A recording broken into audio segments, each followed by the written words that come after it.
another short video with me, and today I want to talk about shadow inventory. And what do I mean by shadow inventory? The houses that are not necessarily on the market right now.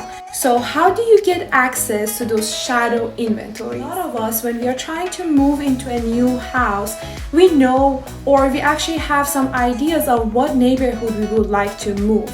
So if you have a particular neighborhood, the best thing to do is to drive around that neighborhood and look for the evidence that's going to help you to get a clue that either that seller or the owner is thinking about selling their house.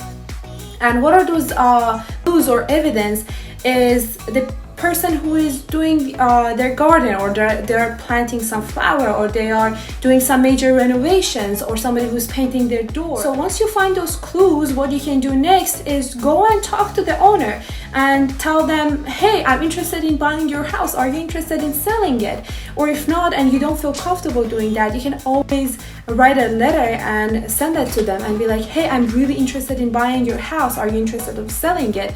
And another thing that would really help is giving a little bit story about yourself and why you really want to buy their house and why you want to move into that neighborhood and why is it so important for you, who you are. So selling your story to them. Tip number 2 is to find the agents who are part of the bigger teams like our team, and they are focused and there's a lot of activity as far as getting listings.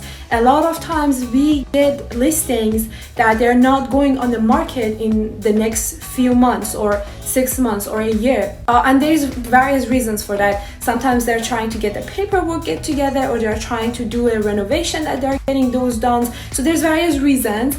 And a lot of times we do have those listings, but they're not on the market. So when we find a buyer, or when we know that our buyer is interested, we can always try and make a deal out of it. We can always talk to the seller and see if they're interested in selling it earlier than what they had in. One more thing, in a lot of teams like our team, and I'm sure there's a lot of other teams that they do the same thing, that our family members or our friends are trying to sell their property off market. So that's a good thing to work with an agent who is part of a team. Tip number 3 is to have your agent do all the work for you. You ask them to go to the neighborhood that you are very interested and send out mails, and the mail can be something as simple as, hey, I have a buyer who is really interested, and kind of give a background and a story about you. Sometimes what we are doing, we are also sending the pre-approval letter of our buyer. Of course, we are scratching off any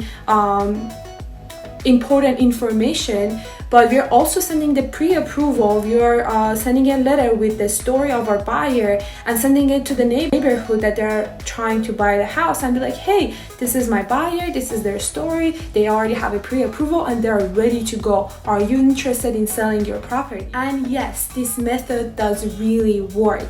Not for every buyer and every situation, but we already had buyers who we put under contract, and we used the same method, and they found the perfect house for them in their favorite neighborhood. So if you're interested to know more about how to find shadow inventory, you can always email me or call me, and thank you so much for listening.